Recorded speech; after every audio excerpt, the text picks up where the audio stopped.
Of course, hindi na po natin gagalawin yan and anything about sa prosecution yan sa flood control. Alam naman natin, ang final ano yan is the Office of the Ombudsman. So wala po tayong kailangan galawin dyan. Kung ano po yung sistemang nandiyan dyan sa NBI, we will just enhance it and protect it po at the same time.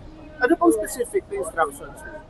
Well, kung ano po yung umaandar na sistema ngayon, eh tutuloy lang po at kung ano yung mga under investigation, tuloy lang po yun. Meron pang kung magpapagulit, tanong mo ba kayong baguhin or itindag or enas? Well, sa kabuuan po, sa opisina kabuuan, eh, malinaw naman po din yung instruction ng Pangulo natin no, na maintain or uplift the integrity of the Bureau. At the same time, palakasin po yung laban sa krimen at yung pong ilapit natin sa tao ang National Bureau of Investigation. Ano po.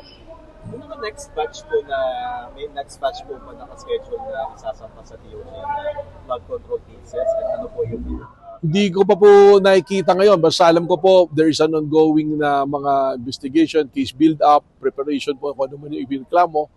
Pero sabi ko nga, titingnan natin kung ano yung dapat pa pong masutukan. Pero ongoing naman po yan. At sabi ko nga, at the end of the day, it's always the Office of the Ombudsman ang may say po din sa pag-prosecute po ng mga kaso ng flood control po. plano po bang i-fast track yung pagpapile ng NBI ng mga complaints? Well, ang hindi naman po na precise sasabihin kailangan mo mag-fast track kasi ang importante po rito kung saan dadalhin yung ebidensya.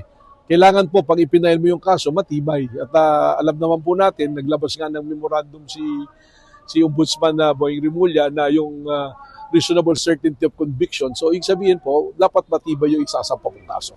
Sir, how would you handle po yung mga complaints in the future that, related to your former party, PDP Laban, yung mga officials? How would you ensure po yung Parehas po, kahit anong kaso natin naharapin, parehas. Kung saan po tayo dadalhin ng ebidensya, doon po natin dadalhin yung kaso.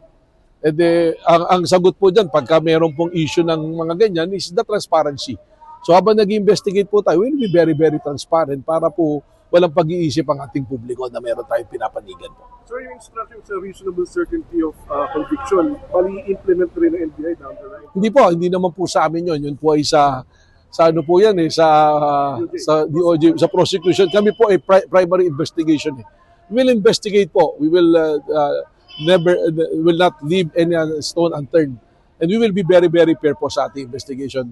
So, ang bottom line po nito is accountability and transparency po in doing our job as investigator. Director, when did you get the offer for the position? Well, actually, let's put it this way. Hindi po to offer or what. Matagal na po ako nanungkulan sa gobyerno at naramdaman ko na it's probably about time for me to return to public service. So noon pa man po ay meron na akong mga sinasabi na gusto kong makatulong sa ating administrasyon at siguro po nag-align lang yung mga bituin na ngayon tayo tinawag para pumanungkulan sa posisyon pong ito.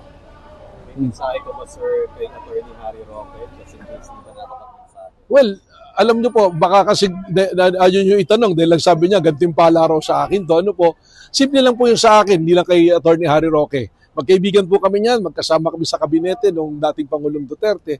Ang mensahe ko lang po is it is his right to give his opinion. Pero yung po mga right natin, may kakakibat po laging responsibilities yan.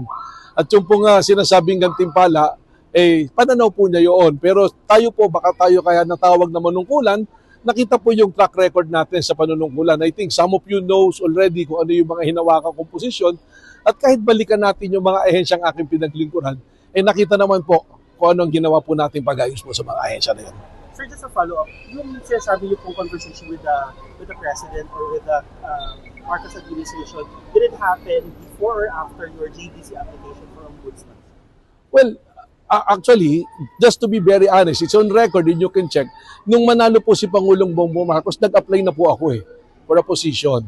Nag-apply na po ako dahil palagay ko po yung akin pong katawan ba, yung aking naging linya ng aking career, sa public service po talaga. And I serve, hindi lang po sa dating Pangulong Duterte, si dating Pangulong Gloria Macapagal-Arroyo, tayo po nanungkulan din dyan. So, ando doon po yung ating panawagan at sabi ko nga, sa totoo, parang katuparan to. It's a dream job for me. Hindi alam ng marami, nung ako'y graduate at pumasa sa bar exam, ang aking unang in-applyan ay ang NBI para maging isang ahente. So siguro binigay lang sa atin ngayon to. Kaya sinasabi ko, nag-alay siguro yung stars. So yun lang po.